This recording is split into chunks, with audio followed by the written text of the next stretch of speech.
this topic, the first thing which we have to study is the protection of colloids. This is the last topic of colloids. Then we'll move to emulsions.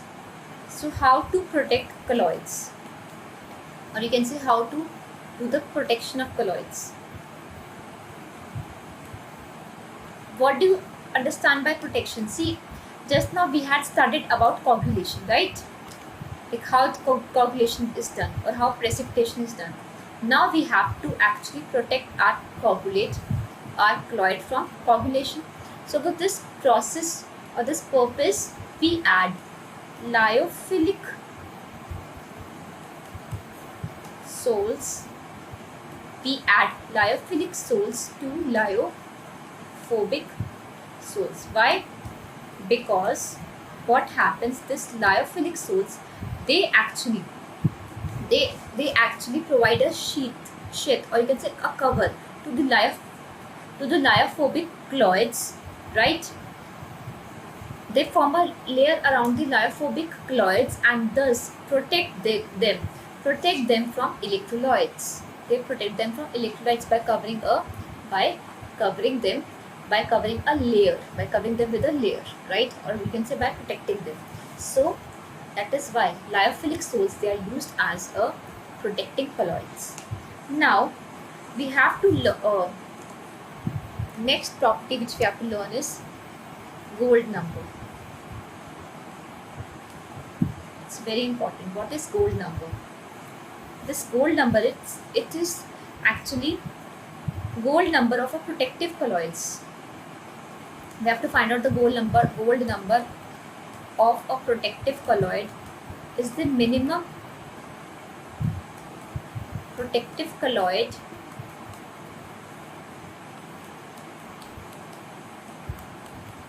is the minimum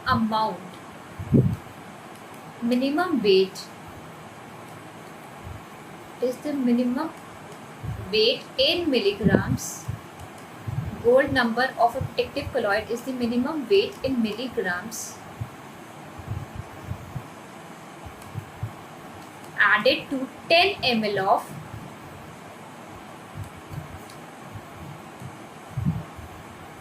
milligrams which must be added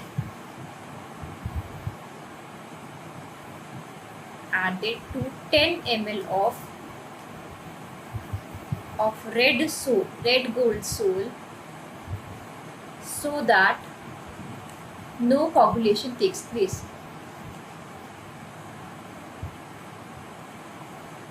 So basically, what is gold number? It's the minimum amount that should be added so that no coagulation takes place.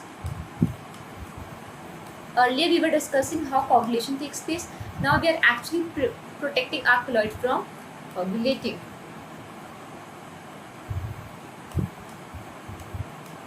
Takes place of the gold sole. No coagulation takes place of the gold sole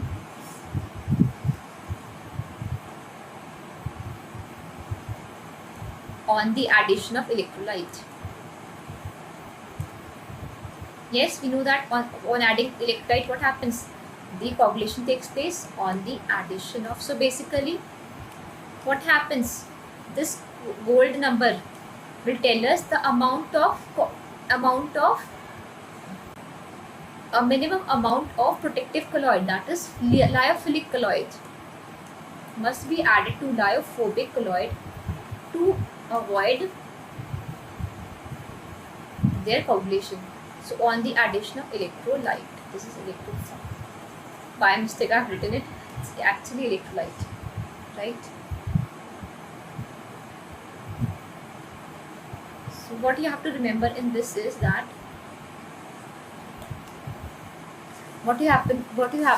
because we know whenever we add electrolyte in lyophobic soles, what happens? Coagulation takes place. But now we are adding. What are we adding? Now we are adding lyophilic colloids, so what is this? Colloid gold number, remember this thing. It's inversely proportional to the protecting power. Means because gold number is minimum amount of lyophilic colloid to be added Yes, to protect the alphabetic soil from getting coagulated. So minimum is the number of gold number, higher minimum the gold number, minimum amount of lipophilic colloid, higher will be the protective power. So remember one thing, smaller the gold number, higher will be the protection. Yes. Now next which we have to study is emulsions.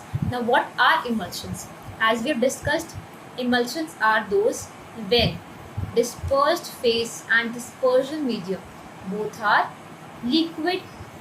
Yes, both dispersion phase and dispersed medium are liquid. I've told you in classification of colloids. Now we have to study two types of emulsions, that is water in oil emulsion and other is oil in water emulsion. Now see, water in oil emulsion means, see, water in oil, what does the mean? Means oil is our dispersion medium, oil is the dispersion medium and water is the dispersed phase. And since the dispersion medium is of oil, so we say that it's the continuous phases of oil.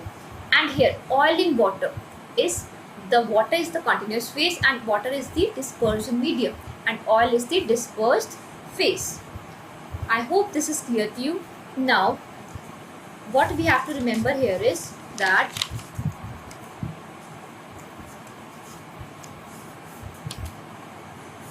see, we have two types of emulsions, right? Oil in water and water in oil. I hope this is clear. Now oil in water and another is water in oil. We have two types of emulsion. Now if water is added, what will happen? Because if water is the dispersion medium here, so it will be miscible and here immiscible.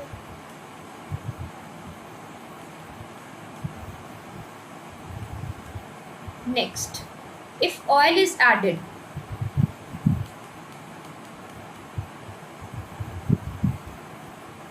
immiscible because dispersion medium is water, immiscible. And here we have, this is miscible.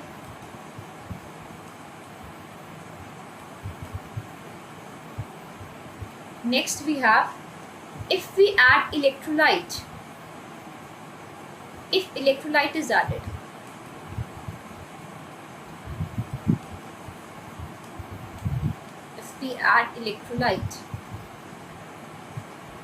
what happens? The emulsion becomes conducting in nature. Why? Because water is polar in nature. Emulsion becomes conducting because water is polar in nature, right? And here no effect because dispersion medium is oil. Now next topic is, see, next is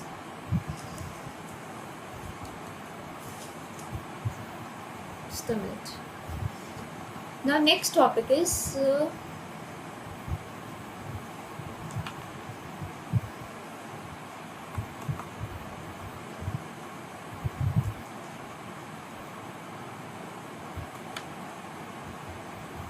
next we have to study about the preparation of emulsion. How to prepare an emulsion. See what happens, for the preparation of emulsion we have to add emulsifying agents like soaps and detergents.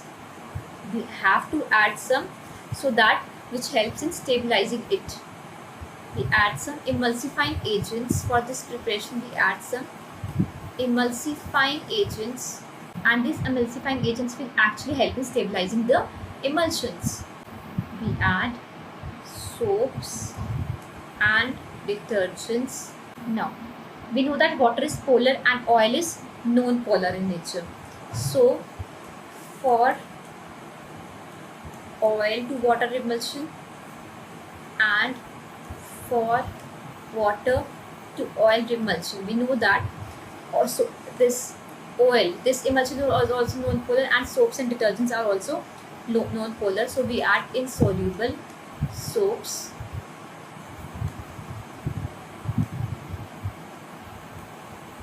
in them, long chain alcohols or lamb black. We have to add, right? And for this oil water, we have to add polar like proteins, gums, or soluble salts. So why are these added? Because they actually they actually what do they do? They make a protective layer around the dispersed phase particles. Now one thing is demulsification. This is actually emulsification. Now we are preparing. Yes. Another is demulsification. Last property is demulsification.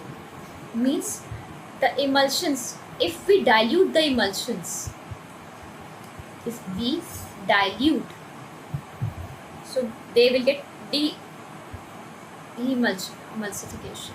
They will get demulsified. Either we dilute the emulsions or by heating,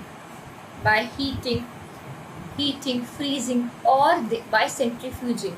So they will get back into the corresponding liquids. Heating, cooling, centrifuging, etc. They will get back into their corresponding liquids.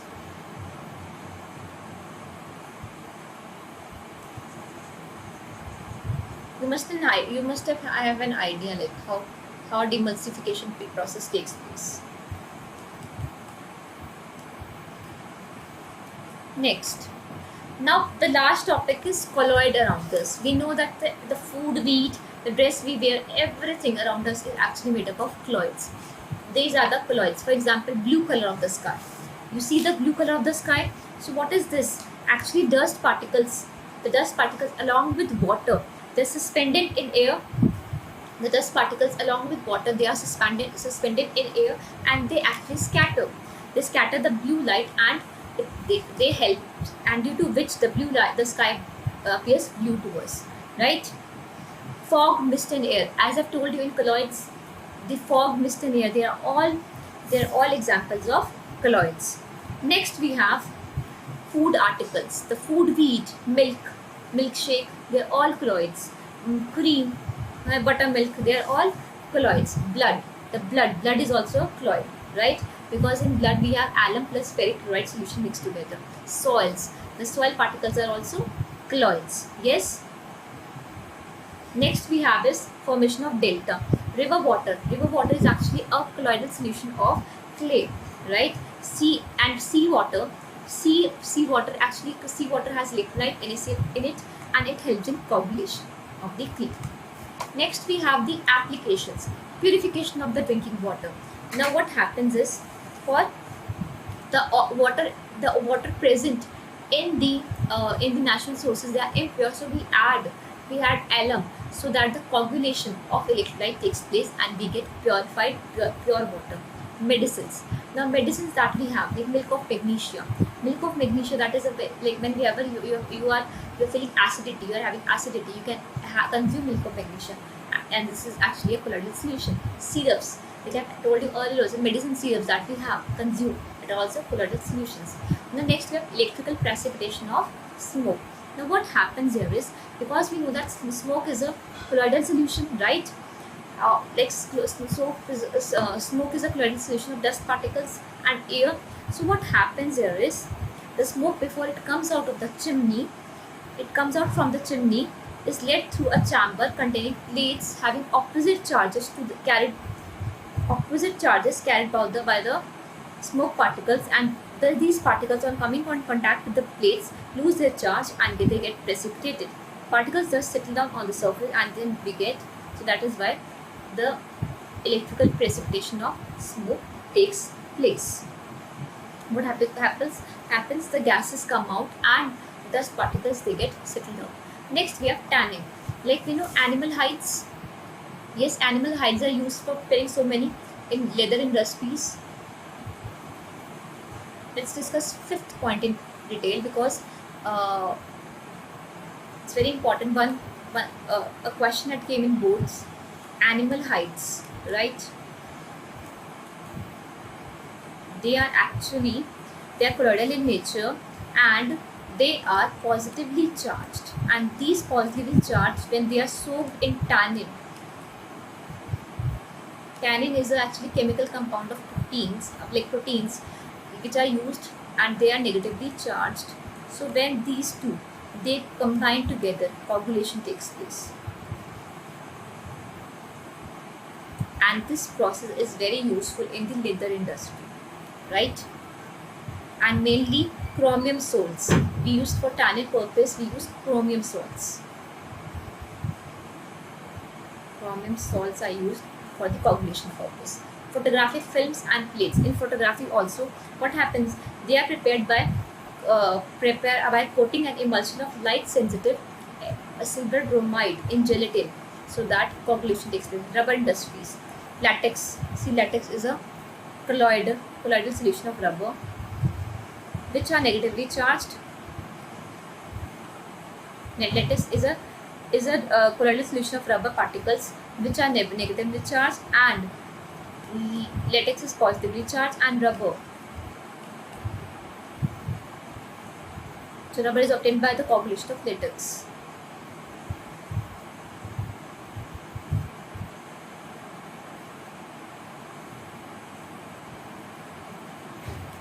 Yes, latex is a coagulation. It's rubber industry. Latex is a colloidal solution of rubber which is negatively charged. So rubber particles, latex is negatively charged, and through its coagulation we obtain rubber.